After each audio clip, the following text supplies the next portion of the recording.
Ano po ang mga preparation na ginawa nyo for this event?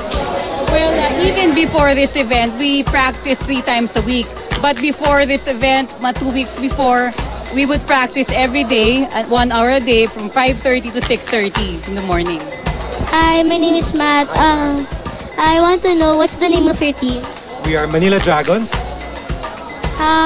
How do you prepare for this competition? It's a long preparation. We train for one race, we train for 2 months.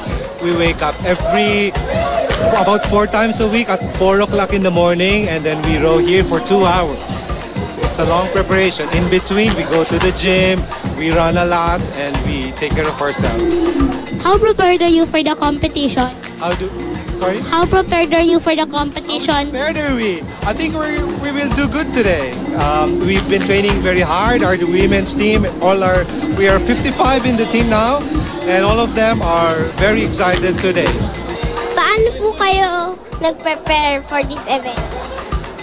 Prepare. Syempre, every week meron kaming trainings at least twice a week. Land training at least 30 minutes, and then boat training for at least another hour. Ano po yung mga preparation na ginawa nyo for this event? Unang-una po, bago dumating yung aming event, nag-double time po kami na practice, 3 times a day minsan. Tsaka po, nagbawas kami ng pagkain, more on carbo loading. So, how do you get prepared for this competition? We train every day for 2 weeks. Then, beforehand, we train every other day to prepare for this competition. How prepared are you for this competition? We're ready. Ready to compete. We're defending our intercollegiate championship right now. So, we prepared for it. Hi, I'm Yang from QLED. Paano po kayo nag-prepare for this event? Well, usually kasi very strict kami sa training. So, as much as possible, almost 4 or 5 days in a week, nag-training kami. So, that's usually Saturday, Sundays, and then meron pa kami mga 3 to 4 training days pag weekdays. So, hindi lang boat training, kami land training din. Paano ka-prepared kayo para sa competition today?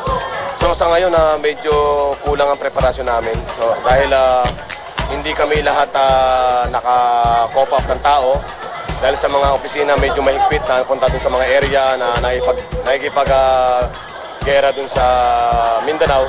So almost prepare lang namin siguro dito mga 1 month lang siguro. So hindi kami masyadong nakapag-prepare this competition. Kamusta naman yung races today? Mabuti naman.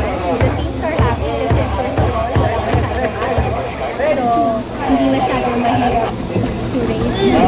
Parang din less not too much sunlight. Then actually we're in the repechage heat. So those who will finish here first will go into the semifinals. So we are still in the 13th round. So we have we're halfway through the race. Meron pa until like 10 to 5 days. Yes.